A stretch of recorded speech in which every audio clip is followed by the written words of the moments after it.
शिवम पांडे जी। राधा वल्लभ श्री राधा वल्लभ श्री हरिवंश महाराज जी। गुरुदेव, अगर किसी को भगवत प्राप्ति हो जाती है तो क्या भगवान संसार में उसे कोई कार्य करने को देते हैं? सब वैसे ही कार्य होता है, कार्य में कोई अंतर नहीं होता है। कोई भी, जितने भी महापुरुष हुए हैं, व्यवहार में त्रुटि नहीं होती भक्तों के द्वारा। वैसे ही वो माता को माता मान करके व्यवहार करेगा, पिता को पिता मान के व्यवहार करेगा, पत्नी को पत्नी जैसा व्यवहार करेगा, पुत्र के साथ पुत्र जैसा व्यवहार करेगा, पर उसका राग कहीं नहीं है। जैसे गोपीजन, इनसे बड़ा तो कोई भक्त हुआ नहीं। जो यथा ब्रज गोपिका नाम देवर्षि नारद जी कहते हैं, उनके पति भी थे, पुत्र भी थे, घर के सारे कार्य करती थी, लेकिन मुरारी पादार्पित चित्तवृत्ति, एक एक वृत्ति सच्चिदानंद प्रभु श्री कृष्ण में लगी थी। वो जिधर देखती उनको अपना श्याम सुंदर नजर आता था। ऐसी स्थिति तो बड़े महापुरुषों की होती है। लेकिन कार्य क्या थे? गृह को लीपना, धान कूटना, बच्चों का पालन पोषण, पति की सेवा, गौ सेवा, पूरे घर के कार्य करते थे। और उनको प्रणाम, उद्धव जैसे ज्ञानी, श्री सुखदेव जी जैसे परमहंस उनकी लीला का गायन कर रहे हैं। अलग अलग स्थितियां हैं, अलग अलग कोटि है। किस उपासना से चला है तो उसकी स्थिति में क्या स्वरूप आएगा, अलग अलग है। अब जैसे भक्ति मार्ग से चला तो जितना बड़ा चाहे हो जाए वो दैन्य रहेगा। अब ज्ञान मार्ग से चला तो अपने सिवा कोई है नहीं, किसको प्रणाम करे, किसको नमस्कार करे, किससे करुणा करे, किससे मैत्री करे, अपने सिवा कोई है ही नहीं। अब दोनों अपनी अपनी जगह ठीक है। वो अपने इष्टाकार वृत्ति से ऐसे ऐसे कर रहा है और वो अपने अभेद भक्ति से अपने स्वरूप में स्थित है। उसको कोई द्वैत नजर ही नहीं आ रहा, तो किसको प्रणाम करे, किसका आदर करे, किसका जप करे, किसका चिंतन करे? सारे चिंतनों से शून्य होकर अपने स्वरूप। अब एक दूसरे का विरोधाभास हो जाएगा अगर ज्ञान नहीं है वास्तविक। कैसे यार, मत प्रणाम नहीं, नमस्कार नहीं, अब ये कह रहे हैं कि कोई नाम कीर्तन नहीं करना, कोई ऐसा। अब वो उसकी एक मार्ग पद्धति उसमें गया है। अब वो एक मार्ग पद्धति में गया, निज प्रभु में देखे जगत कैसन करें विरोध, मेरे प्रभु, वो दैन्यता से।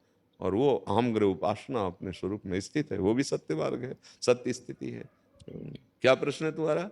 कि मतलब जो भगवत प्राप्त हो जाते हैं संसार में, प्रभु उनको कोई कार्य देते हैं करने को? अरे वो स्वयं प्रभु हो जाते हैं। जानत तुम्हें तुम्हें हो जाए, कोई दूसरा थोड़ी। चाहे ऐसे घूम के आओ, चाहे ऐसे घूम के आओ, जिसको भगवत प्राप्ति हो जाती है ना, तो गोस्वामी तुलसीदास जी ने कहा है, सोई जाने जेहु देहु जनाई, और जानत तुम्हें तुम्हें हो जाए। एक चौपाई बहुत सुंदर कही, मम दर्शन फल परम अनुपा, जीव पाव निज सहज स्वरूप। वो भगवत स्वरूप ही है, अंतर नहीं है। अंतर मिटाने के लिए मानी संख्या से सवाल हल किया जा रहा है। माना गुरुदेव भगवान, माना प्रभु, और जब मान्यता के बाद पूरा सवाल हल होगा तो जिसकी खोज कर रहे थे वो कोई और ले। अरे थोड़ा ऊंची बात है, मतलब इसीलिए उसको भेद करके वर्णन किया जाता है कि कोई विरला ही उस स्थिति को समझ पाता है। वो ब्रह्मविद ब्रह्मैव भवति तस्मित् तज्जने भेदा भावात्। वो शुरुआत होती जैसे गुरु शिष्य, आराधना हुई, और जब आराधना से मल मिटा तो जो गुरु हुए शिष्य, अभेद स्थिति। तो ऐसे ही जैसे हम भक्ति में कहते हैं, ब्रह्म नहीं, माया नहीं, नहीं जीव नहीं काल, अपनी हो सुधि ना रही, एक रहे नंदलाल। आ गया एक में, चाहे इष्टाकार वृत्ति करे, चाहे आत्म स्वरूप में। अब थोड़ा अभी बच्चे हो, नाम जप करो, साधन पे चलो।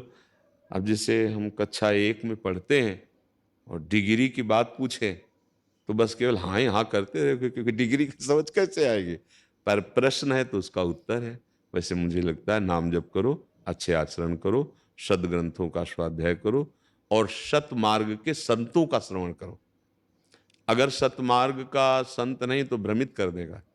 जिसके श्रवण मात्र से संशयों का नाश होने लगे, हृदय में शीतलता होने लगे, दोषों का नाश होने लगे, उसी को सतमार्ग के वचन कहते हैं, उसी को सतमार्ग कहते हैं। वो कहीं से भी हो सकते हैं। सबे संत गुरुदेव हैं, व्यास है या प्रतीत। घड़े 1,00,000 हो सकते हैं, पर सूर्य का प्रतिबिंब एक ही है। सूर्य की जो पड़ रहे वो एक ही है। ऐसे भगवान कहो, परमात्मा कहो, ब्रह्म कहो, व्याप्त तत्व है। वो किसी सीमा में नहीं है, वो असीम तत्व है। और वो कह के जो वर्णन किया गया वो त्वमसि है, तत् त्वम असि। अब बहुत गूढ़ विषय है ये, तो आगे चलने पर पता चलेगा। तुम नाम जप करो, ठीक है। नितिका जैन जी।